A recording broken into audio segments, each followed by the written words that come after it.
Hello বন্ধুরা, দৃষ্টি হারিয়ে বক্সিং রিংয়ে শালিনীর মুখোমুখি হলো এবারে ফুলকির লড়াইয়ে রোহিতের প্রাক্তন আর বর্তমান জিততে চলেছে কে, আসুন দেখে নেওয়া যাক ভিডিওটির মাধ্যমে। দীর্ঘদিন ধরে দর্শকদের মনে রাজত্ব করা ধারাবাহিকগুলির মধ্যে অন্যতম জনপ্রিয় একটি ধারাবাহিক হলো জি বাংলার ফুলকি। আর অনেকগুলো বছর ধরে টেলিভিশনের পর্দায় রাজত্ব করে চলেছে এই মেকা ধারাবাহিকের গল্পটি। ধারাবাহিকে রোহিত ফুলকির জুটিটি দর্শকদের তো এখন ভীষণ পছন্দের জুটি। প্রথম দিন থেকে ধীরে ধীরে দর্শকদের মন জয় করে নিয়েছে এই জুটিটি। প্রায় সপ্তাহান্তে টিআরপি তালিকায় দর্শকদের চমকে দেয় এই ধারাবাহিকের গল্পটি। ধারাবাহিকের শেষ কয়েকটি পর্বে দেখানো হয়েছিল ফুলকির দিকে সরাসরি চ্যালেঞ্জ ছুড়ে দিয়েছিল শালিনী, আর সেটা দেখেই ভয় পেয়ে গেছে ফুলকি।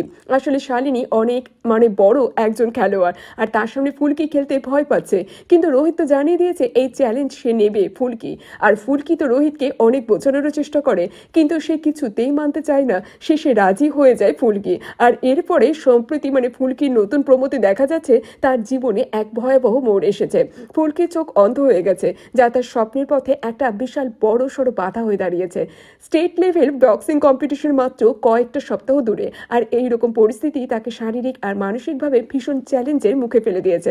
অন্যদিকে শালিনী তৈরি হয়ে আসছে চ্যালেঞ্জ অনুযায়ী ফুলকির সঙ্গে বক্সিং প্রতিযোগিতা করবার জন্য। ফুলকির চোখ দুটো যে অন্ধ হয়ে গেছে সেই খবর প্রকাশ্যে আসতেই সকলে ধরে নিয়েছিল যে ফুলকি আর খেলতে আসবে না।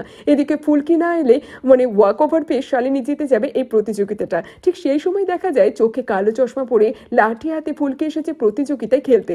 দৃষ্টিহারিও বক্সিং রিংয়ে ফুলকি দাঁড়ানো শালিনীর মুখোমুখি। তবে চোখে না দেখতে পেয়েও কিভাবে শালিনী প্রতিদ্বন্দ্বিতা করবে ফুলকি, এই প্রশ্ন কিন্তু চাড়া দিয়েছে ফুলকির ভক্তদের মনে। সমস্ত প্রশ্নের উত্তর পাওয়া যাবে ফুলকির আগামী পর্বে, কাজে আগামী পর্বে দেখতে একদম মিস করবেন না। ধারাবাহিকে আগামীতে আসছে অনেক অনেক নতুন চমক।